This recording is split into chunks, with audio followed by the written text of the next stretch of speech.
आज हम लोग पढ़ेंगे हिंदी व्याकरण में एक नया टॉपिक जिसका नाम है समास। टॉपिक का नाम क्या है? समास। मन में एक प्रश्न होगा, समास क्या है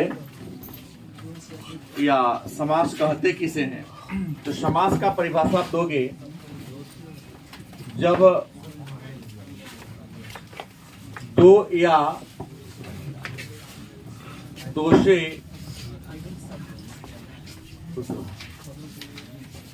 अधिक पद अपने विभक्ति चिन्ह को छोड़कर अपने विभक्ति चिन्ह को छोड़कर एक हो जाए। कहा कि जब दो या दो से अधिक पद अपने विभक्ति चिन्ह को छोड़कर एक हो जाए तो उसे ही क्या कहते हैं? समास कहते हैं। क्या? जब दो या दो से अधिक पद अपने विभक्ति चिन्ह छोड़कर क्या हो जाए? एक हो जाए तो उसे क्या कहते हैं? जैसे कमल के समान नयन। कमल के समान नयन, इसका समास होगा कमल नयन। कमल मतलब के यहाँ विभक्ति चिन्ह है इसमें, है ना? क्या लिखा है? जब दो या दो से अधिक पद, यहाँ दो से ज्यादा पद है, कम से कम दो या ज्यादा पद है, एक ये पद है, के भी पद है, के भी पद है। तो जब दो या दो से अधिक पद अपने विभक्ति चिन्ह, विभक्ति कारक की होती है, कारक आठ है, कर्ता ने कर्म को, है ना? तो सभी कारक की कुछ न कुछ विभक्तियां होती हैं। तो वही कहता है कि जब दो या दो से अधिक पद अपने विभक्ति चिन्ह को छोड़कर क्या हो जाए? एक हो जाए तो उसे क्या कहते हैं? जैसे कमल के समान नयन, क्या होगा? दूसरा, महान हो आत्मा जिसकी, क्या होगा? महात्मा। गलत सही। तो जब दो या दो से अधिक पद अपने विभक्ति चिन्ह को क्या हो जाए? छोड़कर क्या हो जाए? एक हो जाए तो उसे क्या कहते हैं? समास कहते हैं। गलत है या सही है? सही है ना? दूसरा एक प्रश्न और आता है कि समास विग्रह क्या है? समास विग्रह क्या है? विग्रह का परिभाषा होगा समासिक पद को, समासिक पद को उसके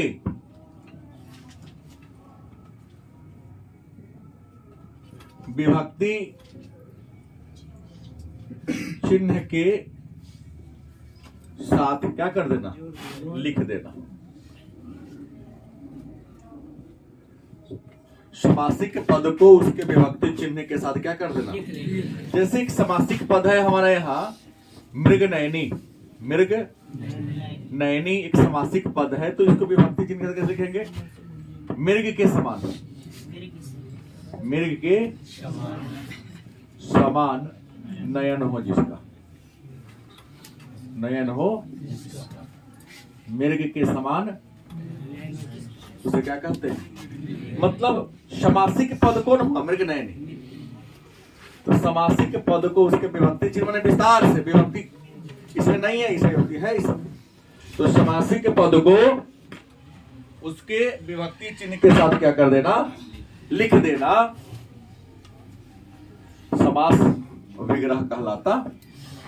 और लिख सकते हैं राजकन्या, राजकन्या मतलब राजा की कन्या, राजा की कन्या, अनेक सारे होंगे।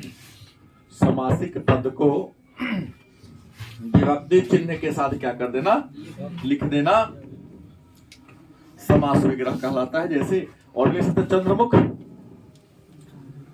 चंद्रमुख क्या होगा, चंद्रमा के समान मुख, चंद्रमा के समान मुख, गलत या सही? दो बात हमने जाना। हो सकता है कि समास किसे कहते हैं, परिभाषा से पूछ सकता है।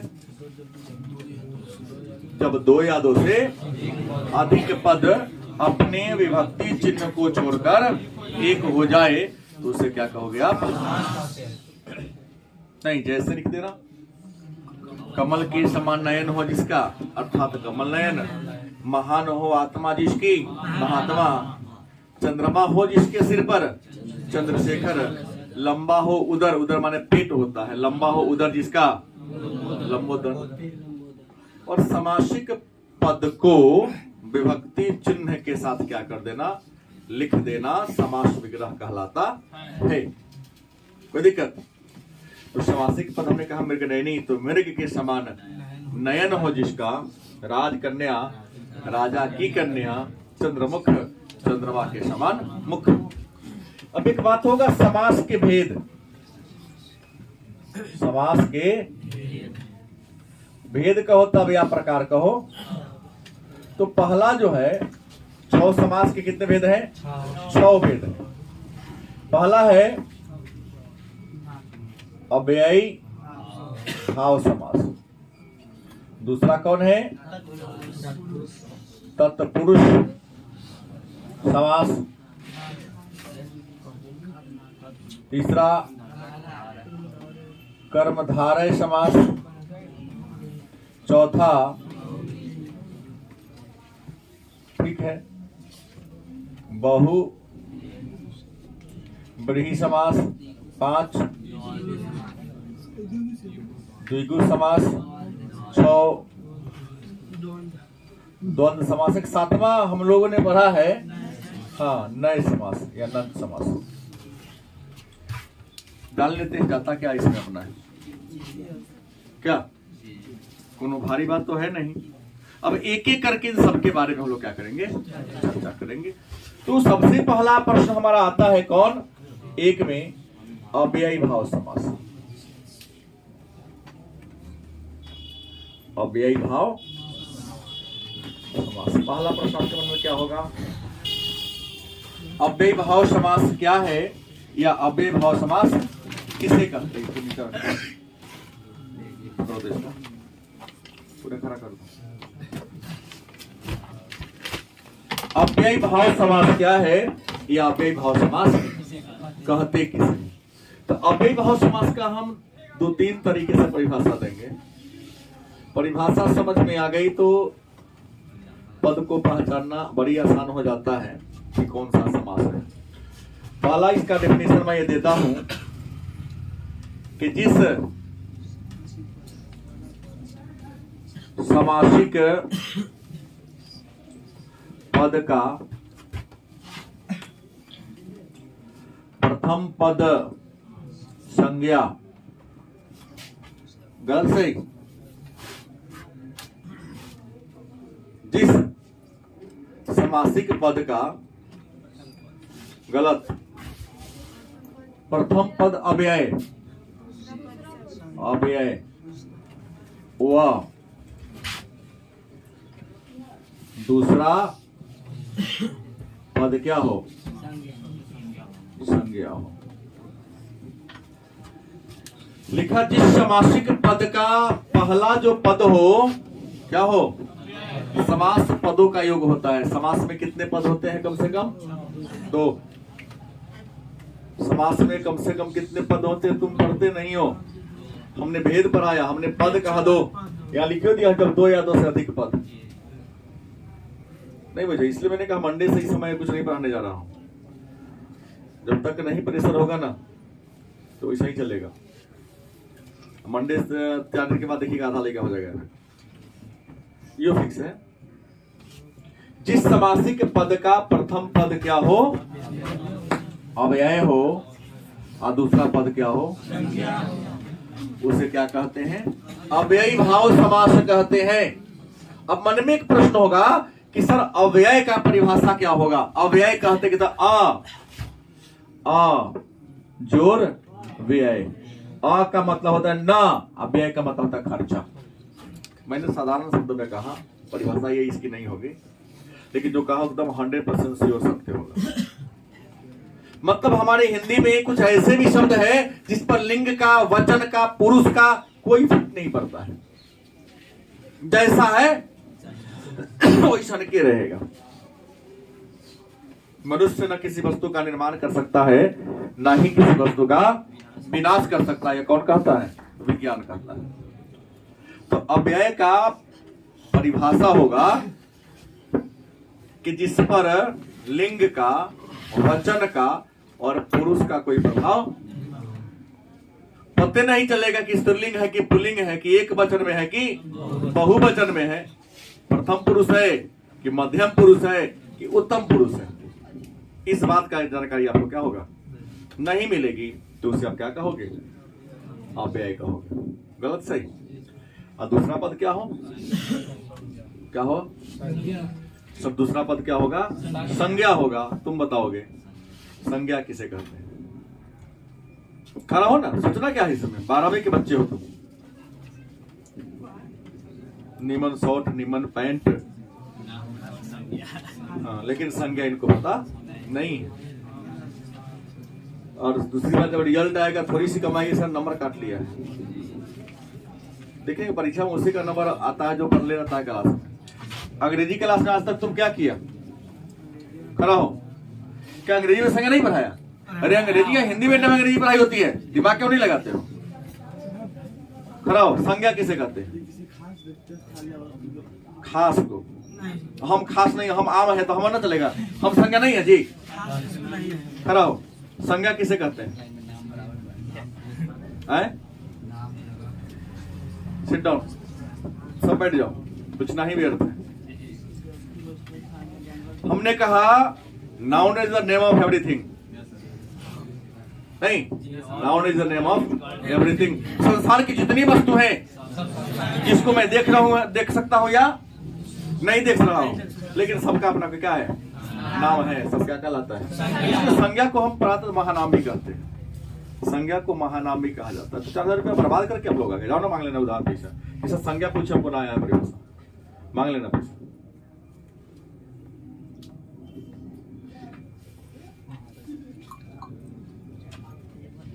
और ये से यही सब कहानी होती है। मैंने कहा ना कल 8वीं क्लास से मैं निकला, सेकेंड कल जब ऊपर 7वां वाला ऊपर क्लास में छत पर है गया, तो 8वां का लेकर निकला, तुरंत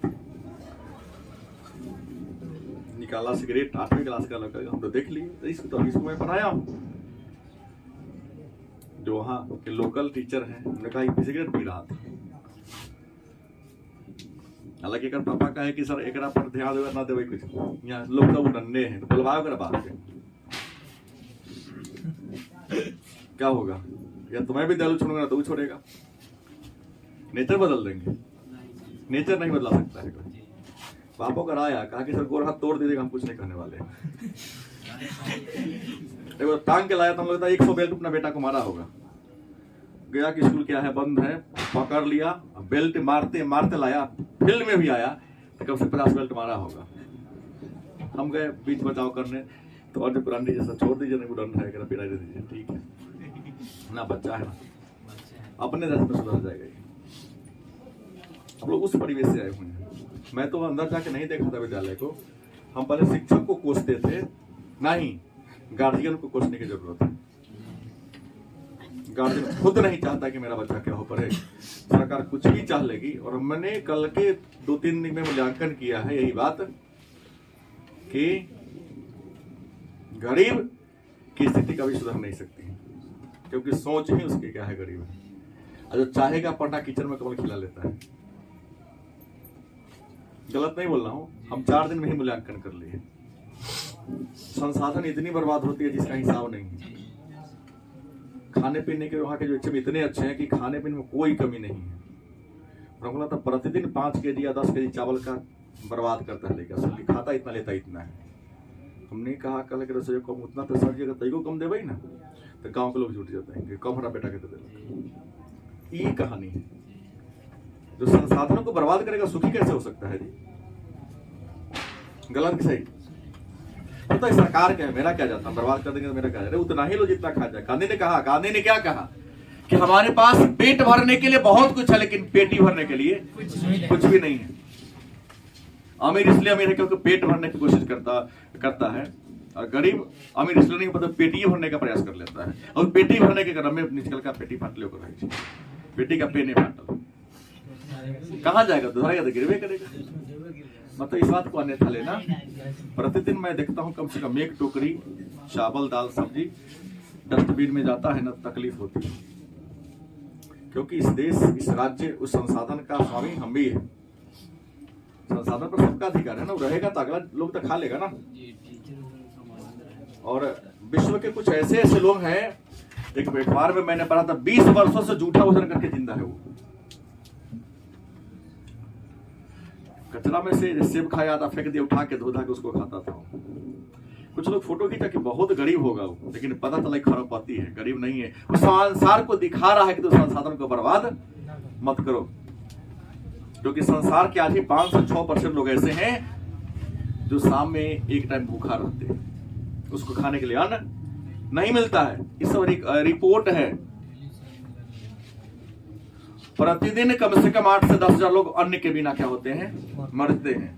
लेकिन हम लोग ऐसे भी हैं, जब अमेरिका के होटल जब वहां ब्रेकफास्ट करने जाते हैं तो ब्रेकफास्ट की कीमत 52,000 रुपया है। 2 चम्मच खाता है, बाकी छोड़ देता है, दिखावा के लिए नहीं करता है। उस दिन होटल में गए, खाना खाए तो बना दिया 550, अरे भात दाल तरकारी के 550 बना दिया। कोई बात नहीं, लाया तो कहा सर मैं बिल बनवा के ला दूं, ला के दो, पेमेंट कीजिएगा। 545 रुपया था, हमने ऑनलाइन कर दिया। मुंह ताक रहा है, तुमको देगा तो क्या फायदा, तू इतना हमसे लूट लिया पहले ही। रोड पर सब्जी वाला को दे देंगे 5 रुपया तो नाम लेगा जिंदगी भर, तुम्हारा नाम लेगा। और रसगुल्ला खाए है, इतना तो बिल बना दिया। तुमको तो चावले दिया होगा ना, तो उसमें स्टैंडर्ड बना के दे दिया।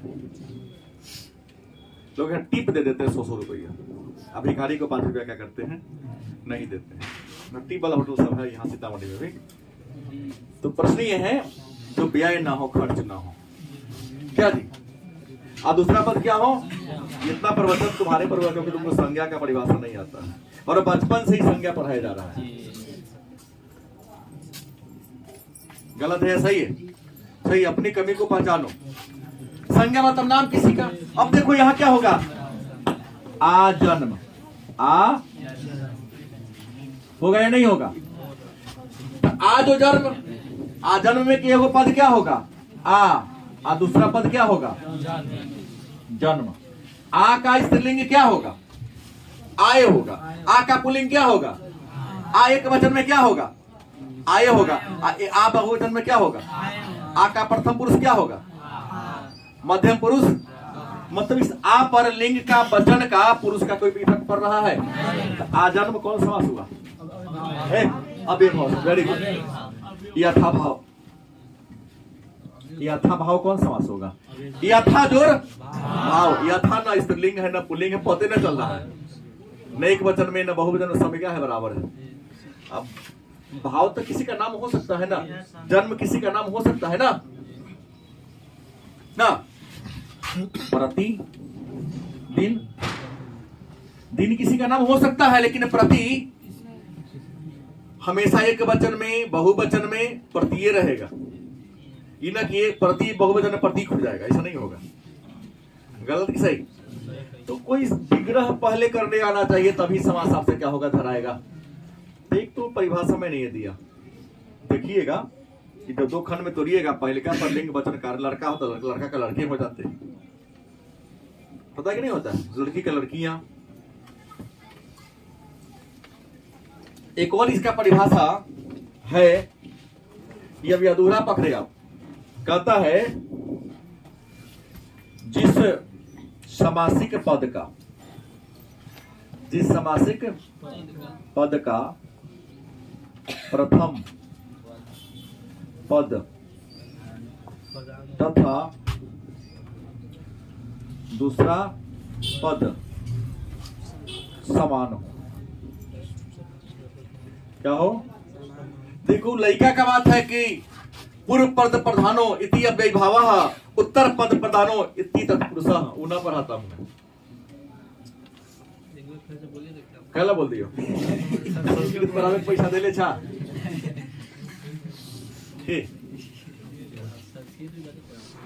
हाँ पढ़ाता हूँ। हाँ सब संस्कृत तो पढ़ाता हूँ, लेकिन प्रश्न ये है हम जो करेंगे तो दोनों हाथ ताली बजे ना। एक ने कहा कि सर आपको संस्कृत आता है, टीचर में हाथ आता है तो पढ़ा दीजिएगा। सर हमरो सपोर्ट है, आप दीजिए। ये तो हाथ से लो, हाथ से दो, और सब इसे जानता हूँ कि हाथ से लेन देन क्या है। 1 घंटा लेट आएंगे, आधा घंटा पहले चल देंगे ना, तो जो विषय कटेंगे वही पढ़ाएंगे। गलती किस है? हम निकले वहां से, सर आ गया चेकिंग वाला, तो सर नहीं लौटूंगा तो दोबारा दिन वही बनाएंगे जो मेरा विषय है, तो सब विषय पढ़ाना मुझे आता है। गलती किस है? तो पैसा दिले SST SST क्या कमा संस्कृत पढ़ाते के ना होता ही ना होते, कोई बात नहीं, पढ़ा देंगे। हमने कहा जिस समासिक पद का प्रथम पद और दूसरा पद क्या हो? समान हो। ये नहीं कि पूर्व पद प्रधानो इति अव्ययीभावः, जिसका पहला पद प्रधान उसको अव्ययीभाव कहते हैं, और उत्तर पद प्रधानो इति तत्पुरुषः, जिसका दूसरा का पद प्रधान उसे तत्पुरुष समास कहते हैं। ई ना चलेगा। तो बउआ आप लोग छतैया पढ़ाया गया, बउआ नहीं हुआ है। विलियम वर्ड्सवर्थ ने क्या कहा था? Child is the father of man. बच्चा ही बच्चा का क्या होता है? बाप होता है। तो अगला साल ब्याह हो जाएगा, अगला साल बाप बन जाएगा, तो नहीं पढ़ाऊंगा। जिस समासिक पद का प्रथम पद और दूसरा पद क्या हो? समान हो। जैसे आगे आगे क्या है? आगे आगे, तो इसका विग्रह क्या होगा? आगे और आगे, पीछे पीछे पीछे और दोनों के ना, तो यो आगे है, डैश यो क्या है? देखो बीच में हाइफन लगा हो, लेकिन दोनों सब पद क्या है? सेम है, तो क्या होगा? लेकिन बीच में हाइफन लगा हुआ, दोनों पद समान ना हो तो द्वंद्व समास लिखता है। चार्थे द्वंद्वः। बीच में हाइफन लगा हो, लेकिन पहले का दूसरा का पद बराबर हो, जैसे यो आगे था, यो पीछे था, ये भी ऊपर, तो ऊपर ऊपर, आगे आगे, पीछे पीछे, नीचे नीचे, बाएं बाएं, दाएं दाएं, चाचा चाचा, लेकिन वही चाचा चाची, चाचा अलग है, चाची। चार्थे द्वंद्व, हाइफन लगा हो लेकिन ई और ई समान ना हो तो क्या होगा? याद रखो ये डिफरेंस है। बच्चा यही पर आके फंस जाता है कि सर जी तो पढ़ले जरा बीच में एगो तरीका बना हाइफन लागल है, द्वंद्व समास होता है। लेकिन ये तो रिसेंट वाला गड़बड़ाइए दिया, कहा कि बीच में हाइफन लागल है तो अव्ययीभाव समास भी होता है। लेकिन एक अंतर मैं बोला हूं, अंतर है कि पहले का पद और दूसरा का पद समान हो, चाहे बीच में हाइफन ही क्यों ना लगा हो। पहले का दूसरा का क्या हो? तो क्या होगा? लेकिन बीच में हाइफन लगा हो, हाइफन को हिंदी में कहते संयोजक चिन्ह, माने जोड़ने वाला चिन्ह। बीच में संयोजक चिन्ह का यूज हुआ हो, प्रयोग हुआ हो, या और का भाव छिपा हुआ हो, लेकिन पहले का पद दूसरा का पद क्या हो? समान ना हो तो क्या होगा? असमान हो तो बुझाया कुछ? तो आई तो परिभाषा पर चलेगा ना, बिहार ना टेस्ट होगा इनमें से कि कौन क्या पकड़ा कौन नहीं पकड़ा। तो उम्मीद है कि आप में से कितने बच्चे हैं जो अव्ययीभाव समास को पकड़ पा रहे हो।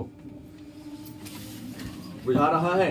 मतलब कोई भी देगा तो आप लोग विग्रह करके अपना हिसाब से ढाल लीजिएगा। बहुत अच्छा, तो अब मिटा देगा। Very good. अव्ययीभाव के बाद आते हैं इस समास पर, हाँ तत्पुरुष पर आते हैं।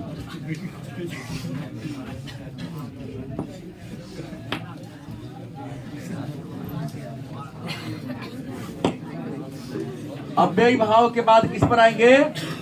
तत्पुरुष समास पर आएंगे। दूसरा क्या है? तत्पुरुष समास। एक परिभाषा किताब में क्या लिखा? जिसका उत्तर पद प्रधान हो। गलत सही? हाँ, वो तो हम बताइए करूंगा। मैंने कहा जिसका उत्तर पद। अब इतना दिमाग थोड़ी ना कि सर पूरा में उत्तर केकरा कहे छी। उत्तर का वो दिशा होगा। उत्तर क्या है देख ना धराएगा आप लोगों से। लेकिन किताब में परिभाषा से भी वस्तुनिष्ठ बना सकता है कि जिसका पूर्व पद प्रधान हो उसे अव्ययीभाव समास कहते हैं, और जिसका उत्तर पद प्रधान हो उसे। इस परिभाषा को केवल याद रखने के लिए रखो, समास को पहचानने के लिए लिखना है। जिस सामासिक पद में कर्ता व संबोधन को छोड़कर क्या जी कारक के सभी चिन्ह निहित हो। क्या जी? निहित हो कहो तब, चाहे छुपा हुआ हो कहो तब, दोनों में कोई अंतर? तो बात वही ना हुआ। रटने की कोशिश काहे करते हैं? तो वही हो जाएगा, 3 इडियट हो जाएगा। रट लिया 1 to 5 का मास्टर होगा ये, लेकिन चले तो रणछोड़ जी छाछड़ जी कथी हुए तो बहुत बड़का साइंटिस्ट है। रटो के पढ़ोगे परीक्षा पास कर जाओगे, लेकिन जीवन की परीक्षा पास नहीं कर पाओगे। जीवन की परीक्षा में सफल होने के लिए समझकर पढ़ना ज्यादा बेहतर है। अब प्रश्न है, जिस समासिक पद में कर्ता और संबोधन को छोड़कर कारक के सभी चिन्ह निहित हो, मतलब लगा हुआ हो, तो उसे क्या कहेंगे? जैसे हमने लिखा राज कन्या, आपने कहा महात्मा न होगा बउआ रे। हाँ, देशभक्ति का है ना, महात्मा महान हो आत्मा जिसकी। यह तो विशेषता बता रहा, आत्मा की बता रहा है ना। विशेष विशेष ने इति कर्म था रहा, जो किसी विशेष की विशेषता को बताता उसे क्या कहते हैं? लेकिन तत्पुरुष में है। आपने कहा राजकन्या ना होगा, क्यों नहीं? राजपुत्र उपगंगे ना, घुड़सवार, चिरीमार, क्या जी? जैसे कहा कि कर्ता, कारक के कितने भेद हैं? कारक कितने भेद हैं? आज सबका कोई ना कोई चिन्ह होता है। परिभाषा कहता है कि जिस समासिक पद में कर्ता व संबोधन को छोड़कर कारक का सभी चिन्ह निहित हो, लगा हुआ हो, तो उसे आप क्या कहोगे? कर्ता का चिन्ह क्या होता है? कर्ता ने, माने विग्रह करेंगे तो ने न आएगा। ने आ गया तो तत्पुरुष समास नहीं होगा। क्यों होगा? अगर राज कन्या तो राजा ने कन्या होगा, राजा ने कन्या होगा तो तत्पुरुष समास न होगा, राजा की कन्या होगा। इसका राज कन्या का क्या होगा? राजा की। राजपुत्र माने राजा का। उपगंगे माने गंगा के पास या समीप। घुड़सवार घोड़ा पर सवार या घोड़ा को सवार। चिरीमार चिड़िया को मारने वाला। तो काके की कुछ चिंता ही है। तो प्रश्न दूसरा संबोधन, संबोधन का मतलब होता है बुलाने के सेंस में। हे, अजी, अहो, अरे। विग्रह करेंगे तो हे, अरे, अहो, अजी, इस सब शब्द न मिले तो क्या कहोगे? तत्पुरुष समास कहेंगे। उम्मीद है कुछ कुछ समझ में आया होगा कि ना समझ आया? हमने कहा जिस समासिक पद में कर्ता व संबोधन को छोड़कर कारक के सभी चिन्ह माने लगा हुआ हो, उसे क्या कहेंगे हम? तो राजकन्या का विग्रह क्या होगा? राजा की कन्या। तो की कारक है कि नहीं है? लेकिन न कर्ता और संबोधन न है। की जो है न कर्ता है ना संबंध है। तो की संबंध का है, उसकी पेन समझता नहीं, यह पेन जो है उसकी है, कारक बनाएंगे तो चर्चा होगी। घुड़सवार, घोड़ा पर सवार, पर भी कारक का चिन्ह है, में पर है कि नहीं? चिड़ी अधिकरण, चिड़ी मार, चिड़िया को मारने वाला। धनुर्धारी, धनुर को धारण करने वाला। क्या धनुर्धारी ना होगा? धनुर मतलब धनुर को धारण करने वाला, धनु को धारण करने वाला धनुर्धारी हो। समझ में आ रहा है कि नहीं? परिभाषा तो मैं दूंगा, उदाहरण 2-4 ही ना दूंगा। अब 20-25 उदाहरण देंगे तब पता चलेगा। टाइम में गया है 500 करेगा। सीधा ये समझना है कि जिस समासिक पद में कर्ता और संबोधन को छोड़कर कारक के सभी चिन्ह निहित तो हो, उसे क्या कहेंगे? तत्पुरुष समास के नाम से। कर्ता का चिन्ह विग्रह करेंगे तो ने ना आए, मतलब में हे, अरे, अहो, अजी, ये सब न आए। तो ये समझ में आ गया, तो इसको मैं मिटा दूं। तीसरा पर आता हूं।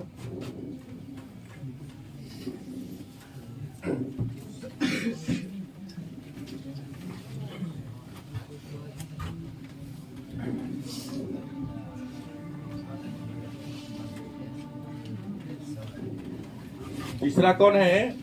पहला हो गया, दूसरा हो गया, तीसरा है कर्म धारय समास। क्या होगा? कर्म धारय समास। मन में एक प्रश्न होगा, तो कर्म धारय समास क्या है, या कर्म धारय समास कहते किसे? संस्कृत में लिखा है विशेष से च विशेषणे इति कर्म धारय। जो किसी विशेष की विशेषता को क्या करता हो, जो किसी विशेष की विशेषता को बताता हो, लेकिन एक शर्त है इसमें, वह किसी उपमेय की उपमा न हो। इसी को हिंदी में लिख दे रहा हूं। हमको समझने से मतलब है, आजकल परिभाषा नहीं उदाहरण पूछा जाता है। कर्मधारक को पहचानने का तरीका परिभाषा याद कर लो। जो विशेष्य, अरे भाई विशेष मतलब संज्ञा सर्वनाम लेना लो आप। विशेष में कौन होगा? अरे विशेषता संज्ञा का ना होगा, किसी व्यक्ति का होगा, किसी जगह का होगा। गलती की सही? जो न है उसका विशेषता होगा क्या? और जो होगा वो कोई संज्ञा होगा। तो जो विशेष्य की विशेषता को क्या करता हो, बताता हो, लेकिन किसी उपमेय की उपमा न हो।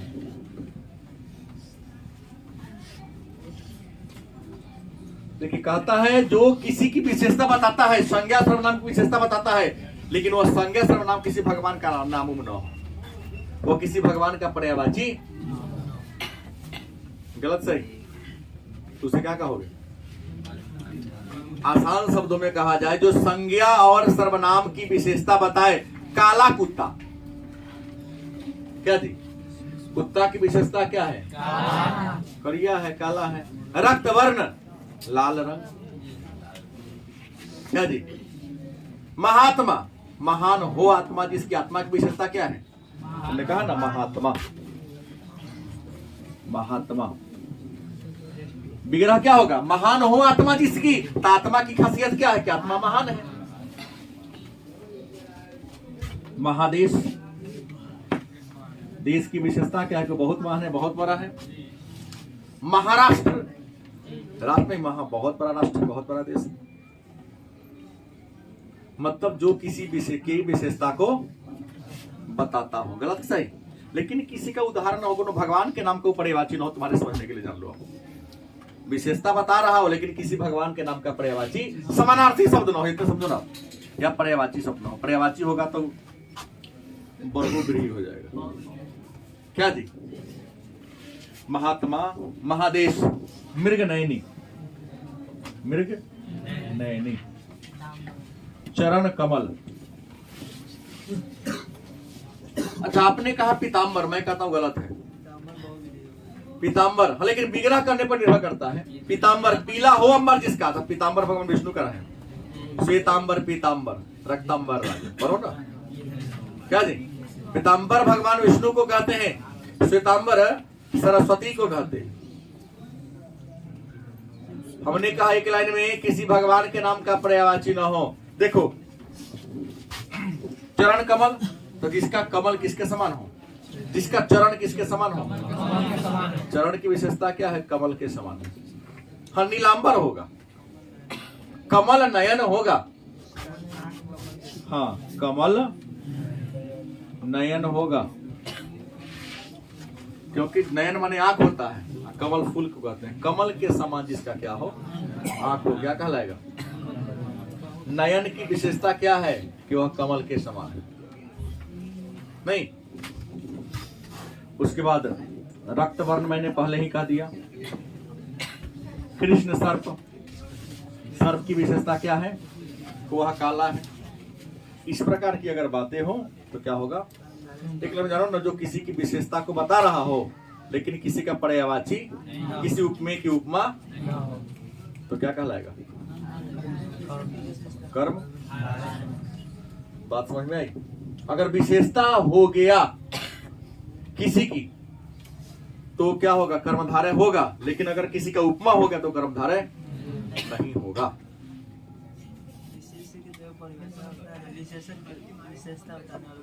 वही जो संज्ञा और सर्वनाम की विशेषता को बताता हूँ। हमने पहले ही कह दिया तुम्हारा नाम है, तो अरे लमका। हमने जैसे कहा टोपी वाला, तो सिर्फ दुई गो होगा, या तो बिट्टू होगा ना तो रोहित होगा। धीरजो है, चारों कहा, तीनों तो दिखाई थे। अच्छा, वही है एगो यहाँ 5 गो हो गया। तो देखा है कि हम ही टारगेट क्यों बने भाई? हमारा साथ है, फेमस है। हाँ, प्रश्न ये कहता है कि जो संज्ञा और सर्वनाम की विशेषता को बताता हो तो उसे क्या कहेंगे? कर्मधारय समास के नाम से। कोनो दिक्कत है? एक और पढ़ सकते हैं क्या? हो जाएगा। समझ आ रहा है ना? ना बुझाएगा तो बोल दीजिएगा।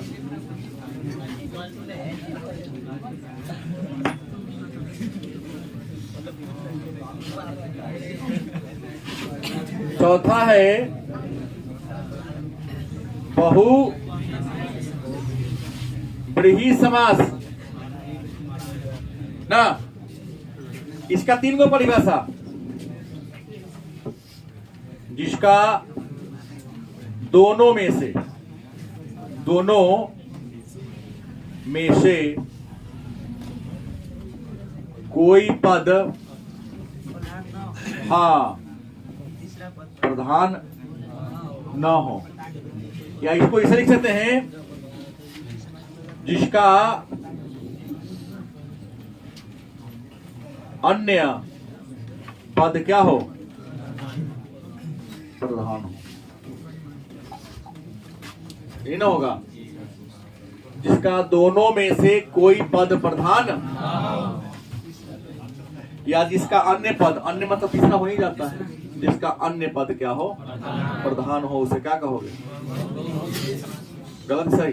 एक और लिख दे, याद कर लो। जितना भी भगवान का पर्यायवाची है, क्या जी? कोई इसको काट। जितने भी पर्यायवाची शब्द है, खास करके ईश्वर के नाम को लेकर, वो सारा कौन समास है?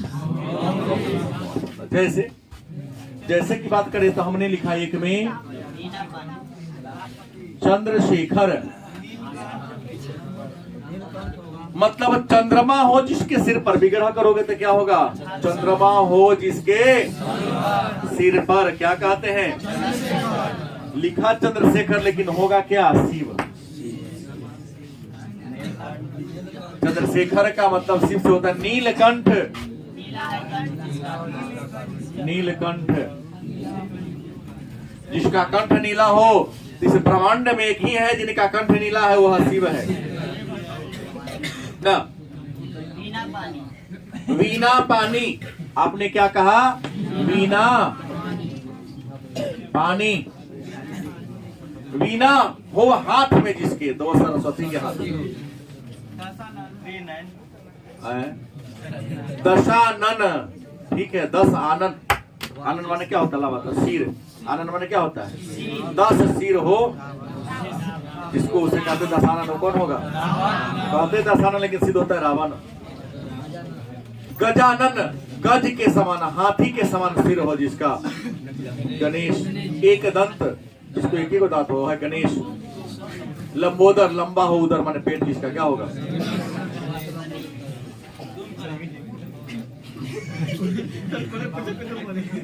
कुछ बोलेगा तो ही चलेगा, हम मानेंगे तब ना। अगर बोलना से कुछ थोड़ी फर्क पड़ता है। उम्मीद है बहुब्रीही समाज भी आप लोग कुछ बुझा गया होगा। कल के क्लास में बचेगा द्विगु, द्वंद्व और नंद समाज।